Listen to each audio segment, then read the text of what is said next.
Voilà ce qu'on peut appeler une boule. Nominalement une boule. Alors attention, parce que là, la boule, bon,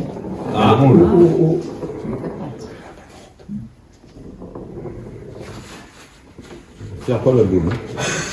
La boule est c'est un test. C'est un test double.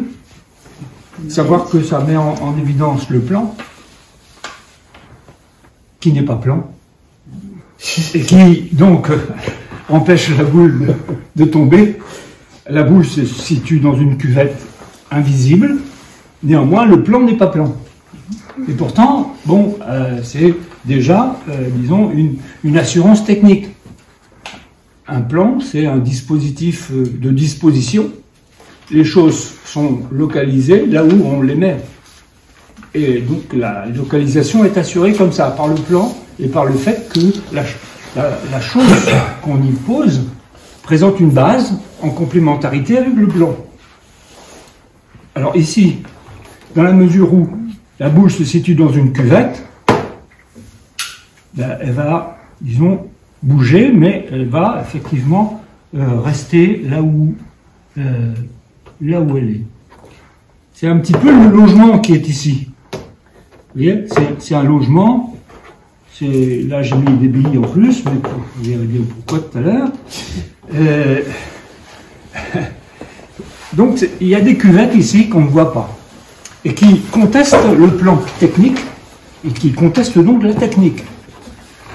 C'est donc une façon de faire appel à deux, disons, points essentiels de la médiation, à savoir le fait que c'est une structure qui est en cause à chaque fois, et puis en même temps, c'est une dialectique qui fait que quand on a recours à la structure, ben on fait une restructuration parce que justement, les choses ne sont pas comme on les prévoit techniquement. Donc en fonction de ça, il y a toujours la distinction, l'opposition entre les deux pôles, production et fabrication. Et effectivement, on peut alors s'attarder à cette boule.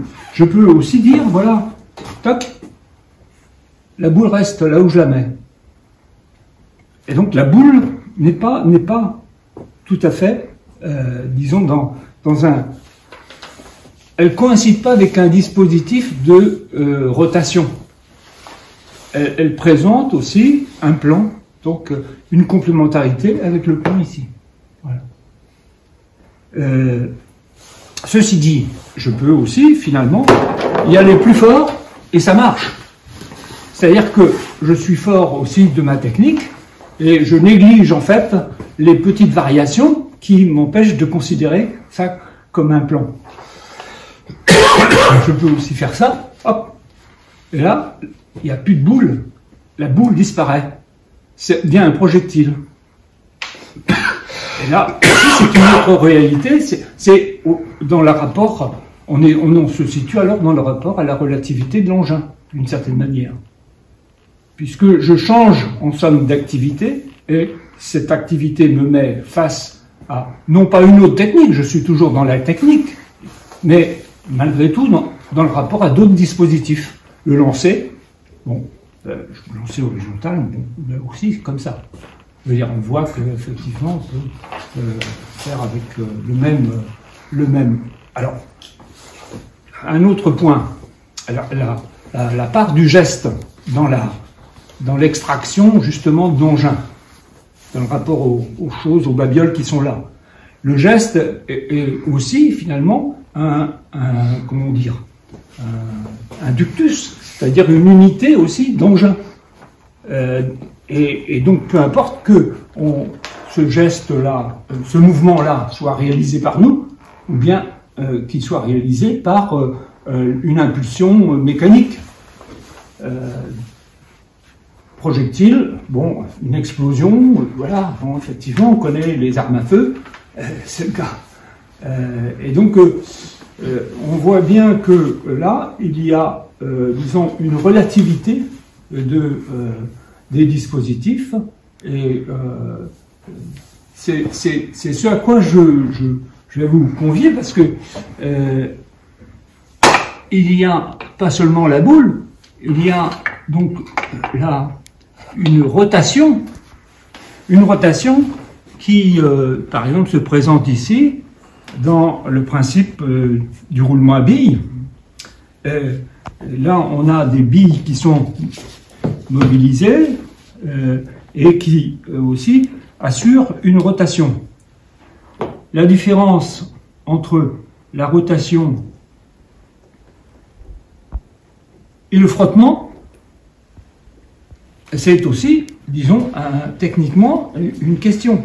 Parce que dans un cas, on a un déplacement qui est effectif, et puis dans l'autre cas, on a, disons, une absence de déplacement et on a un roulement, on a une rotation effective.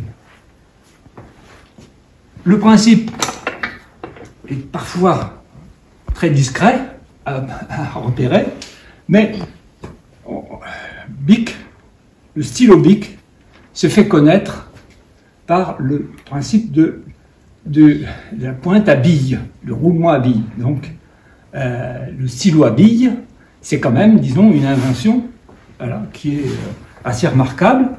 Et je la mets en rapport avec, par exemple, le roulement à bille ici. Mais, malgré le roulement, il existe toujours un frottement. Et comment compenser la chose? Ici, on a de la graisse. Mais là, on va faire que cette difficulté, on la surmonte et on arrive à mettre aussi la graisse dans l'encre. Et c'est de l'encre grasse qui alors va constituer le frottement. Et il faut qu'il y ait un frottement, évidemment, pour que la bille, pour qu'elle roule, il faut qu'il y ait un frottement. Le frottement est assuré doublement par le fait que c'est de l'encre grasse, et donc ça frotte sur l'encre grasse, et puis ça frotte aussi sur le plomb. Et donc on a là, comme ça, disons, une façon de recourir à un complément disons, de tâches. La machine ne fait pas l'affaire à elle seule. Elle est complémentée par, disons, le graissage, qui fait que bon, ça va effectivement tourner, et le frottement va être limité, et donc on aura une production. Mais c'est sur la base d'un nouvel appareillage, et je dirais même d'un chantier. Pour aller plus loin, parce qu'il n'y a pas effectivement que la rotation en cause, il y a aussi, bon, l'enduit, il y a donc surtout cette complémentation là réalisée par le graissage et l'ancrage ensemble. Voilà. Et donc c'est pour dire que on est face à des babioles qui peuvent s'interpréter, disons, de façon très différente, voilà. Et donc on a des entités en termes d'identité et d'unité qui sont à repérer à travers un lot de babioles. Là, ici j'ai des babioles diverses, et je ne sais pas effectivement ce qui correspond aux utilisations de tout ça. Et il y a bien sûr des usages qui sont là, qui s'imposent, mais il faut s'en méfier, bien sûr, parce que les choses peuvent, disons, être utilisées seulement et aller, disons, dans n'importe quel sens. Donc, pour expliquer ça, j'ai une ampoule. Le mouvement de l'ampoule sur le plan, là, on peut considérer qu'il n'est pas, disons, associé au mode d'emploi de l'ampoule. Et cependant, si je m'intéresse à ce mouvement, je vois qu'il y a au moins un arc de cercle qui est réalisé, et surtout, il y a l'assurance que ça va rester sur le plan. À la différence de la boule, qui a, disons, une orientation azimut. Donc, ce fait-là, est-ce qu'il est utile? Oui, parce que quand on pose l'ampoule sur le plan, on sait que ça va pas tomber comme ça. On est d'une certaine façon, dans l'exploitation d'un fait qui correspond disons, à ce qui est produit par la technique au-delà de l'usage, indépendamment des usages. Pour parler des différences de plan. Mais, donc, ce qui est à considérer, c'est, disons, toutes les possibilités techniques. Donc, chaque babiole, finalement, se rapporte à des choses très, très diverses qu'il est possible de faire. Et les choses ne sont pas, disons, manipulables pour faire n'importe quoi, et n'importe comment. Elles imposent une manipulation. Par exemple, ici, on voit ici, là, j'ai aligné des pinces multiprises. J'en ai pris 4. C'est un hommage à Jean Guingpin indirect, parce que ça nous donne prise sur les choses. Il y a 4 façons, avec les 4 plans, de voir les prises sur les choses. Donc, magiquement, ça a, disons, une portée. C'est déjà un point important. La magie fait partie aussi de l'efficacité, disons, qui est parfois recherchée. Et donc, il y a une efficacité pratique, magique, et puis plastique aussi. Donc, en fonction de ça,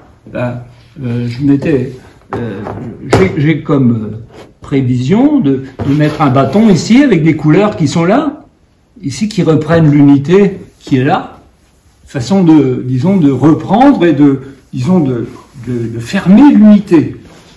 Donc, il y a bien là un principe, disons aussi endogène de plasticité, d'esthétique, quoi. Mais, alors, pour revenir à ça, donc, bien sûr, ça marche pas toujours comme on veut, quoi. C'est-à-dire que, bon, ici, on a par exemple un écartement, bien sûr, mais encore faut-il avoir un écart entre les doigts qui est suffisant pour exploiter l'écartement qui nous est proposé là. Bon, et donc, alors à ce moment-là, qu'est-ce qu'on fait? On s'y prend à 2 mains. Seulement, parfois, on n'a qu'une main, l'autre est occupée. Bon, donc, ça va pas. Et donc, ici, on a bien là de la manutention dans le rapport à du serrage de la machine. Bon, donc, mais on a quand même bien plus que ça. On a ici quand même une coulisse. Puis un petit piton là qui passe d'une position à l'autre. Alors, on a l'impression que c'est facile. Ça bloque comme ça. Ça bloque comme ça. Et je peux pas serrer. Donc, il y a bien effectivement une façon de faire, malgré les possibilités, disons, techniquement avancées, techniquement proposées. Alors, la technique, donc, n'est pas efficace. Les mâchoires n'existent que, disons, selon une certaine position. Et donc, en fonction de ça, effectivement, je peux envisager de m'y mettre. Et on voit aussi que là, disons, tout n'est pas là. Tout est aussi dans un ensemble qui va, disons, me permettre de définir, disons, un certain écartement, là, disons, utile. Bon, donc, voilà pour les pinces. Pinces multiprises, donc. Alors, il y a ici des années, hein, ça c'est la plus vieille. On avance, et puis les derniers perfectionnements, c'est quand même celle-ci, là, juste un petit mot, parce que celle-là, elle est quand même... Alors, on peut s'énerver avec ça, parce que, effectivement, on n'a pas pigé que, hop, il fallait appuyer là. Donc, voilà, comment aussi on peut parler de l'appareillage, qui est toujours à rajouter un dispositif en plus ou en moins d'ailleurs. Hein. Ça peut effectivement être un dispositif en moins. Voilà. Alors, pourquoi je fais ça? Pourquoi j'ai mis ça là? J'ai mis ça là parce que les écheveaux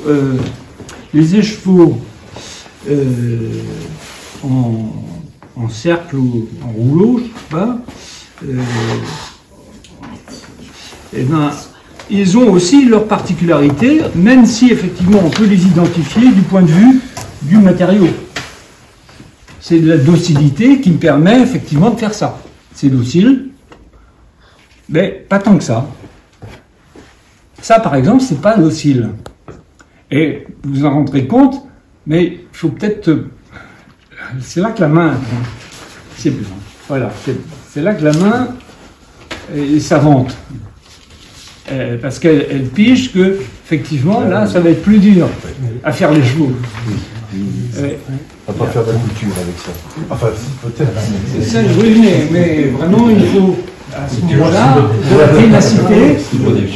Voilà, la ténacité, elle est là aussi mobilisée.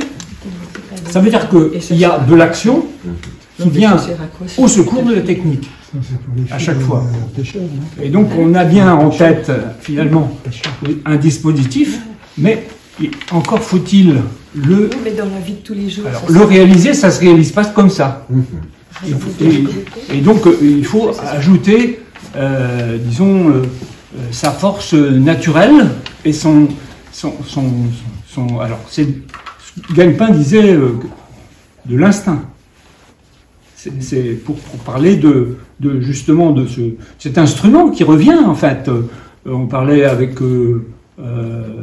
Jean-Yves Urien hier de ce retour du naturel. C'est problématique parce que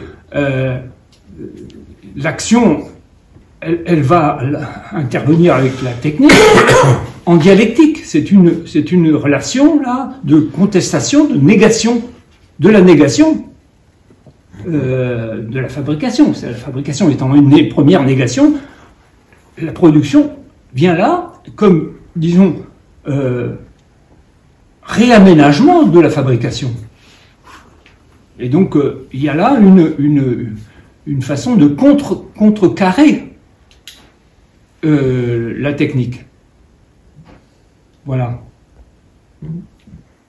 Bon, est-ce que c'est suffisant pour amorcer un peu un travail? Parce que là, il faut quand même qu'on fasse des choses avec, disons, l'analyse que chacun a en tête et dans les mains.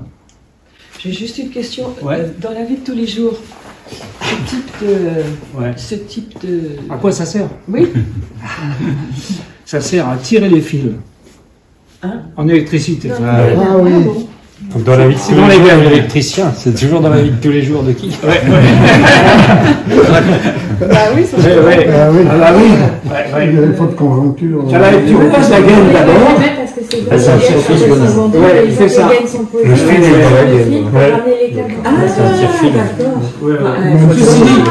Ceci dit, voilà, les secteurs industriels sont là, mais disons, on a tout de suite rétabli aussi le fait que ça pouvait, disons, être un type aussi, c'est-à-dire la docilité, on l'a mise là. Et puis peu importe finalement le secteur industriel. C'est aussi la manière dont on a contesté par la fabrication, disons, la sectorisation industrielle. On a la sectorisation industrielle, elle spécialise les choses. Elle nous empêche aussi de faire le lien de faire des relations techniques. Oui, parce que tout à l'heure on parlait de coudre des voiles. Ah oui, aussi, voilà. Ouais. Oui, on imaginait. Donc chacun y va avec ses dispositifs de sa technique. On n'est pas dans l'ordre des malentendus, des méprises socio-techniques, mais quand même, disons, il y a toujours cette transaction, finalement, qui est là, l'interprétation de ce qu'a produit le constructeur. On est technicien, mais en position d'exploitant ou en position de constructeur. Donc, en fait, Celui-là, il ne va pas avec ça. Parce que ça sert à envelopper et ça sert à tirer. C'est autre chose. Oui, mais attention, moi, du point de vue de la docilité, du point de vue du matériau, Oui. la docilité, c'est ça. Ça m'a permis de faire des écheveaux. Les écheveaux sont là, et celui-ci a bien été réalisé. Mais alors sur quelle Qu'est-ce- base? Je comprends pas. Bah, c'est quand même de la docilité. Pourquoi? Parce que Parce j'ai fait que deux je nœuds. parle de docilité. J'ai fait 2 nœuds. Au lieu d'en faire un, La j'ai fait ça rester. flexibilité qui permet de déranger comme ça. Cet objectif. Il se laisse faire. De faire un écheveau. Une pelote. Ah oui, On n'a pas. C'est- Oui, ah oui, d'accord. c'est un Ok, écheveau. c'est l'écheveau. Oui, c'est ça. Et donc voilà. Donc ici, c'est tellement petit qu'il faut s'y prendre autrement.